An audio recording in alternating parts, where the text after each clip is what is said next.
Muli, mapagpalang araw po sa lahat. Ating tinatalakay sa kasalukuyan ang isang transition period in the early stage of Paul's ministry. No? At base sa pinangangaral ni Pablo, at in his early stage of his ministry with Barnabas, silang dalawa ay hiniwalay ng Santong Espiritu para sa isang gawain. At ating tinutukoy kung anong ebanghelyo ang kanilang ipinapangaral sa mga panahon na yon, no? At ang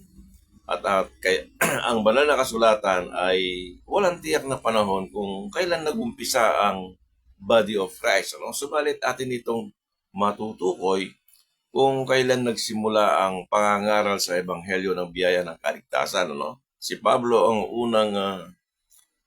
unang naging miyembro ng katawan ni Kristo, dahil ang entidad na ito ay isang misteryo at unang ipinahayag ni Jesus sa kanya. No? Subalit sa umpisa ng kanyang ministeryo, siya ay nangaral muna sa mga Hudyo, no? Kasama si Barnabas. At ang kanilang ipinangangaral ay ang Ebanghelyo ng Diyos. Ang Ebanghelyo ng Diyos ito ay tumutukoy kay Jesus bilang anak ng Diyos, ano? At pinatutunayan ng kanyang kapangyarihan ng kanyang muling pagkabuhay. In his early stage of his ministry, hindi siya nangaral ng biyaya ng kaligtasan. Hindi siya pumunta sa mga hentil at mga Hudyo na ipangaral ang biyaya ng kaligtasan. No? Now, sa ating pagpapatuloy, ating natunghayan ang Ebanghelyo ni Kristo. Ano ba ang idinagdag sa Ebanghelyong ito?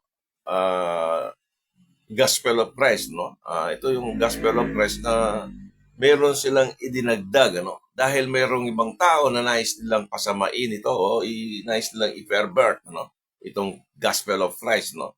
Kaya nila ginugulo ang mga taong ito. Sa Acts chapter 15 verse 1, and certain men which came down from Judea taught the brethren and said, except ye be circumcised, no? Ito, maliban na lamang sila ay magpapatuli, after the manner of Moses. So, sila ay nasa ilalim ng kautusan, you cannot be saved. This word saved here is the word na ginamit ni Jesus in Matthew chapter 24, verse 13. Ang sabi doon, he that endureth to the end, the same shall be saved. Yun ang ginamit nilang salita, no? In verse 2, when therefore Paul and Barnabas had no small dissension and disputation with them, they determined that Paul and Barnabas and certain other of them should go up to Jerusalem, no, unto the apostles and elders about this question. No? Karoon sila ng mga dispute and mga pagtatanong.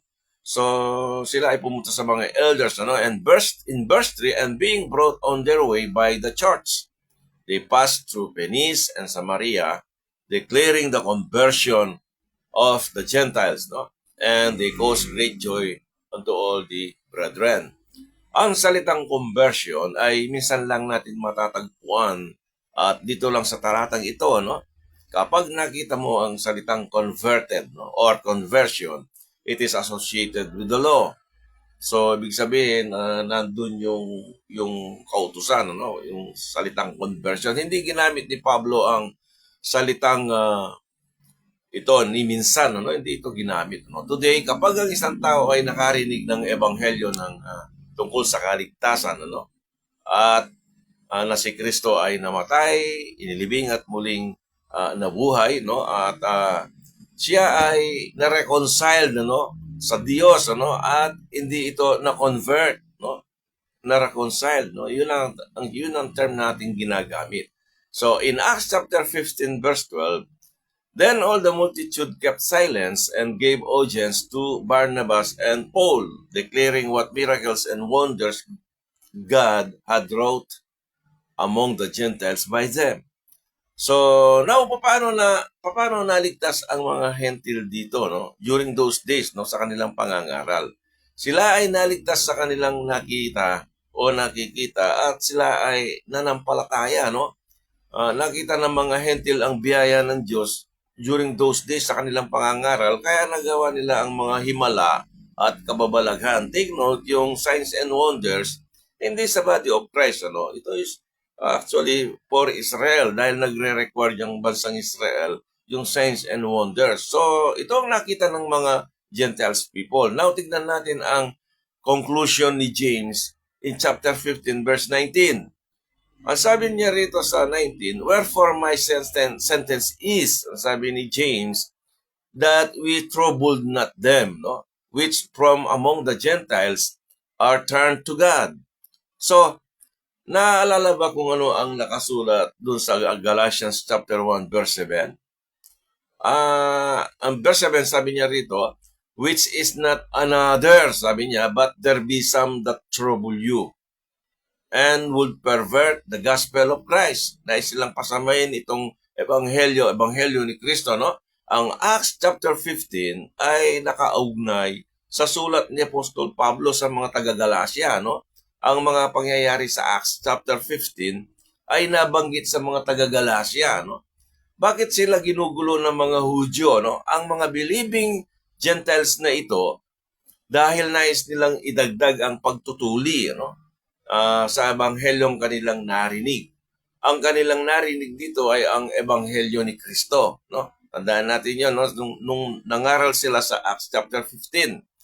Then in verse 22, then please it the apostles and elders with the whole church to send chosen men of their own company to Antioch with Paul and Barnabas, namely Judas surnamed Barsabas and Silas, chief men and among the brethren. And in verse 23, and they wrote letters by them after this manner. The apostles and elders and brethren sent greeting unto the brethren which are of the Gentiles in Antioch and Syria and Cilicia. So, kailangan nating maintindihan kapag ating binabasa ang Acts chapter 11, ang mga mananampalatayang ito ay nangaral lamang. Tandaan natin, sila ay nangaral lamang sa mga Hudyo. Makikita din natin sa mga sumusunod na talata, ang pangangaral ni Pablo and Barnabas ay mga Hudyo lamang at wala pang mga Hentil doon.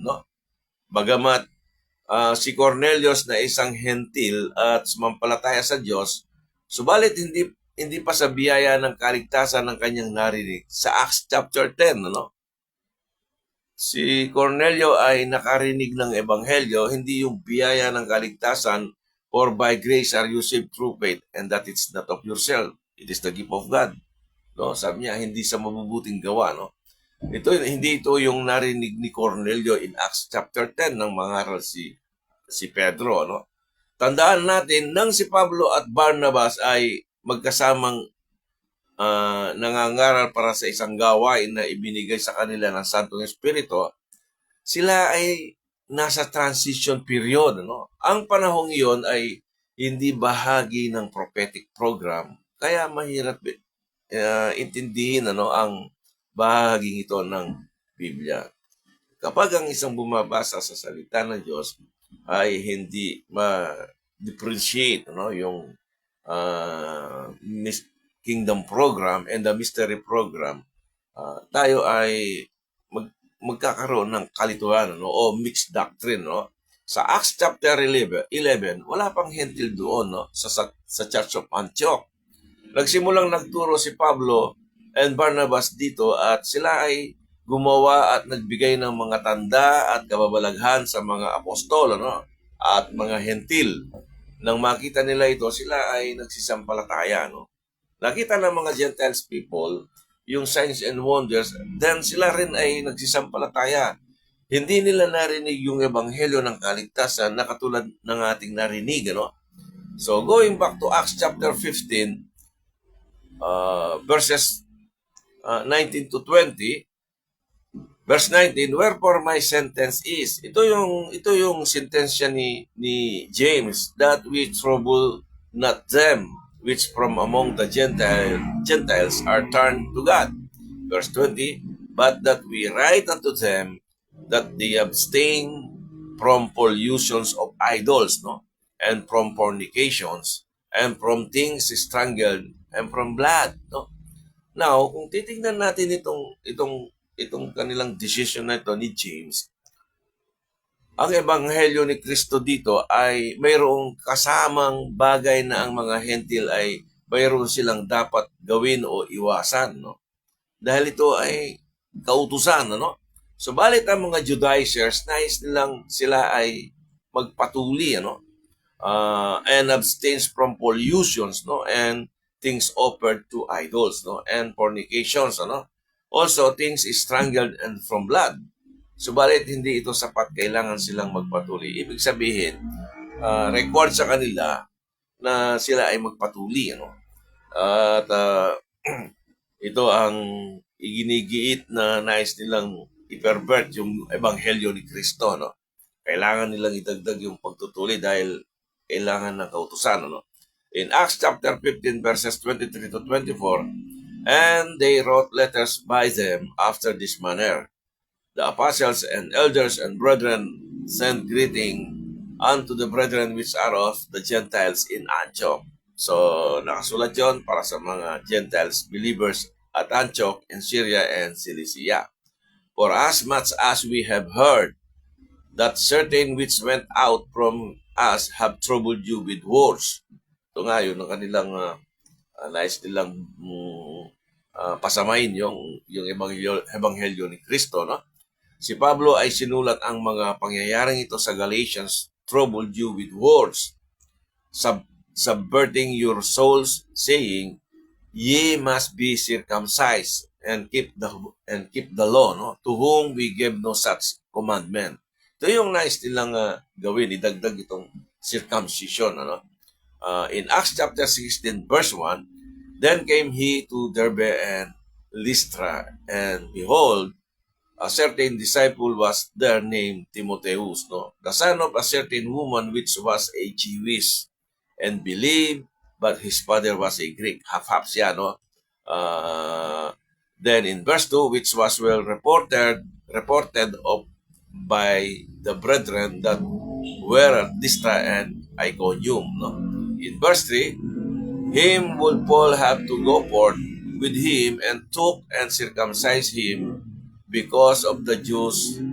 So si Timoteo ay tinuli dahil sa mga Hudyo, no? At hindi dahil hinihingi ng kautusan sa mga panahon na yon. Sapagkat si Timoteo ay bahagi siya ng mga munting kawan. Kaya hindi na siya nagpatuli dahil hindi na ito kailangan, no? Which were in those quarters, for they knew all that his father was a Greek. So, makikita natin sa ating topic for today, itong ebanghelyong ito na Gospel of Christ, nais ng mga Hudyo, yung mga sumasampalatayang Hudyo na kanila itong pasamain, no? Nais nilang idagdag yung pagtutuli samantalang hindi na ito kailangan. So, sana na makuha natin itong ating tinalakay today, but we will continue next time. Pansamantala, ating puputulin ang paksang ito and we will continue next time, no? Salamat and God bless. To God be the glory.